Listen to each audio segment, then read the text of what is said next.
خێزانەکە کوردên êzîdîne hatîne bo paqijkirina kenîseya Krîstyanan li gundê. Wekî perezgeha xwe seredariyê digel dikin.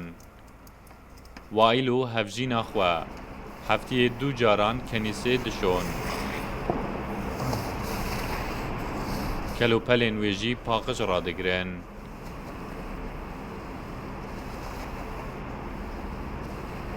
Pitirî 15 salan e bi vî awayî malbata Waîlê parêzgariyê li vê kenîseyê dikin.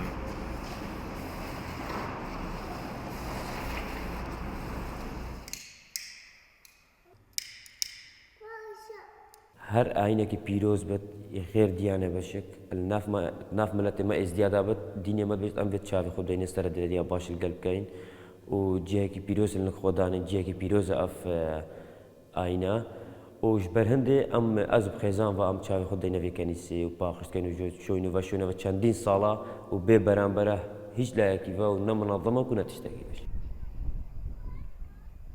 کنیسه مارعودی شو ل کمالگاهان سریه سر به ناحیه القوش لسال 1712 لسر روبر 500 مترین دو جهاتیه درست کرن.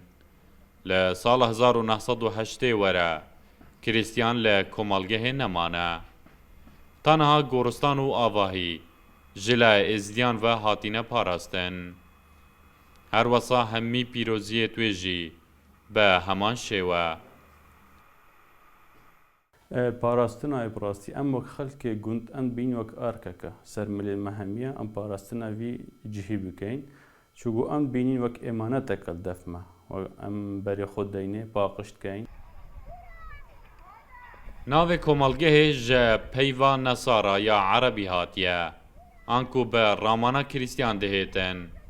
پتری 5 سالان کریستیان و ازدی به هفرا لوی گندی جیاینه. لیل سالین هشتیا دگل دست بکرنا کوچا کریستیانان لی عراقه لی ویرجی روش بروش هجماروان برف کین بون چوناو تا به تمامی کمالگه جه کریستیانان والا بویا. بشک جوان اردو خانین خواه فروتینه ازدیانو بشکا دنجی هشتا زویتوانیت کشتوکالی نفروتینه. چون شوی یک لکه روشتی دعوتا خوشیا نخوشیا گلی بینم. ایبا بوینم مالک بوین وقتی ما قالك عوايد كده محتاجي ما بون ما وان كده يا محتاج يوم قدامه قالك قيمة مالك يكدوها بو نها 500 مال کمالگاها نسیریه هنه کو همی کردن ازدینه. جبلی کنیسه تاکه شینواره کریستیانان کل وی گوندی ماین اف خانیه کو حتی بریا 15 سالان جی خزانه کریستیان تعداد جیو هر بو خدمتا کنیسه الویره مابون. لپشتی وغیره باب و خزانه هفجین و زاروکین وی بری خوده نافچه اندن. نایف رمضان رو داو. کمالگاه سریه.